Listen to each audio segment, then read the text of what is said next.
अस्सलाम वालेकुम स्टूडेंट। आज के इस लेक्चर में एक्सरसाइज 9A क्वेश्चन नंबर 2 और क्वेश्चन नंबर 3 और 4 सॉल्व करेंगे। सही है, 2 हम सॉल्व कर चुके हैं।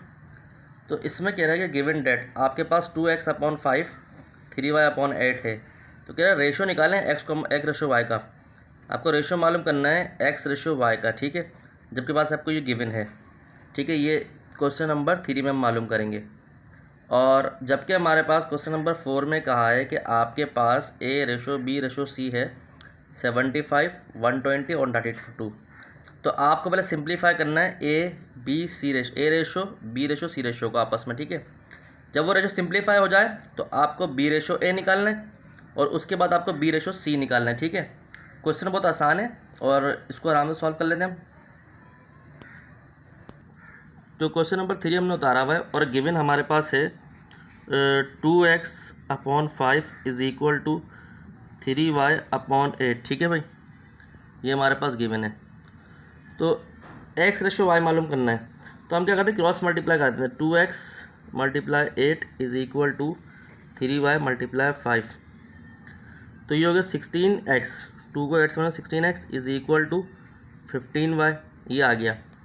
अब देखें यहाँ पर हम बताऊँ क्या करते हैं, हमें मालूम करना है x ratio y। x ratio y का मतलब ये है कि x डिवाइडेड बाय y मालूम करना है। तो लेफ्ट हैंड साइड पे हमारे पास x डिवाइडेड बाय y बनना चाहिए।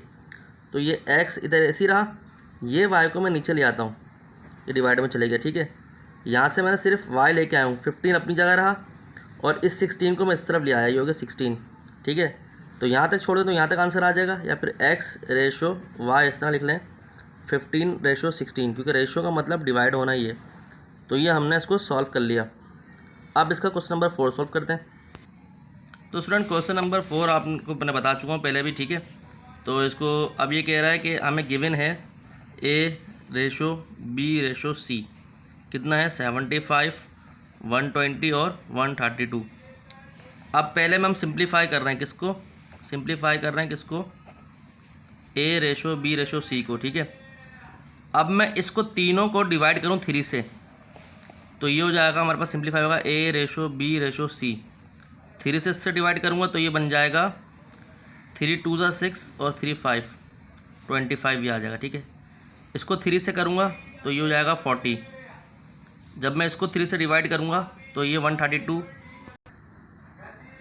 तो इसको डिवाइड करूँगा तो ये बन जाएगा 44, ठीक है भाई, 44 बन जाएगा ये, ठीक है। तो अब ये पहला पार्ट तो हो गया।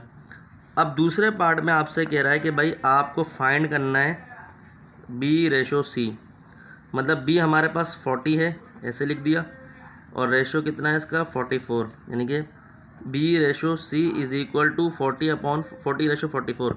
अब मैं इसको अगर डिवाइड करूं डिवाइडेड बाय 4, तो ये बनेगा हमारे पास b रेशो c जो बन जाएगा 10 × 11, ठीक है भाई, ये सिंप्लीफाई हो गया।